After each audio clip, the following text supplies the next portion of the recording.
एक साधु घने जंगल से होकर जा रहा था। उसे अचानक सामने से बाघ आता हुआ दिखाई दिया। साधु ने सोचा कि अब तो उसके प्राण नहीं बचेंगे, यह बाघ निश्चय ही उसे खा जाएगा। साधु भय के मारे कांपने लगा। फिर उसने सोचा कि मरना तो है ही, क्यों ना बचने का कुछ रास्ता सोचा जाए। साधु ने बाघ के पास आते ही ताली बजाकर नाचना शुरू कर दिया। बाघ को यह देखकर बहुत आश्चर्य हुआ। वह बोला, अरे मूर्ख, क्यों नाच रहे हो? क्या तुम्हें नहीं पता कि मैं तुम्हें कुछ ही देर में खा जाऊंगा? साधु ने कहा, हे बाघ, मैं प्रतिदिन बाघ का भोजन करता हूँ। मेरी झोली में एक बाघ पहले से ही है, किंतु वह मेरे लिए पूरा नहीं है। मुझे एक और बाघ चाहिए था। मैं उसी की खोज में जंगल में आया था। तुम अपने आप मेरे पास आ गए हो, इसलिए मुझे खुशी हो रही है। साधु की बात सुनकर बाघ मन ही मन में कुछ डर गया। फिर भी उसे विश्वास नहीं हुआ।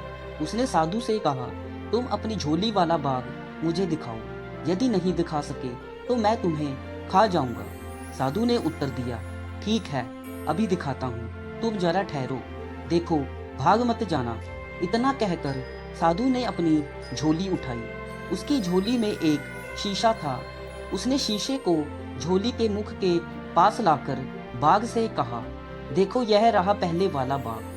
बाघ साधु के पास आया। उसने जैसे ही झोली के मुख पर देखा तो उसे शीशे में अपनी परछाई दिखाई दी। इसके बाद वह गुर्राता तो शीशे वाला बाघ भी गुर्राने लगता। अब बाघ को विश्वास हो गया कि साधु की झोली में सचमुच में एक बाघ बंद है। उसने सोचा कि यहाँ से भाग जाने में ही भलाई है। वह पूंछ दबाकर साधु के पास से भाग गया। वह अपने साथियों के पास पहुंचा और सब मिलकर अपने राजा के पास गए। राजा ने जब सारी घटना सुनी तो उसे बहुत क्रोध आया। वह बोला, तुम सब कायर हो। कभी कोई आदमी भी बाघ को खा सकता है? चलो, मैं उस साधु को मजा चखाता हूँ। बाघ का सरदार दूसरे बाघों के साथ साधु को खोजने चल पड़ा। इसी बीच साधु के पास एक लकड़हारा आ गया था। साधु उसे बाघ वाली घटना सुना रहा था। तभी बाघों का सरदार वहां पहुंचा। जब लकड़हारे ने बहुत से बाघों को अपनी ओर आते देखा तो डर के मारे उसकी सांस बंद हो गई।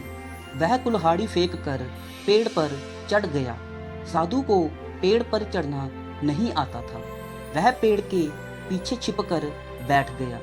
जो बाघ साधु के पास से जान बचाकर भागा था, वह अपने सरदार से बोला, देखो सरदार, सामने देखो, पहले एक ही साधु था, अब दूसरा भी आ गया है। एक नीचे छिप गया है और दूसरा पेड़ के ऊपर।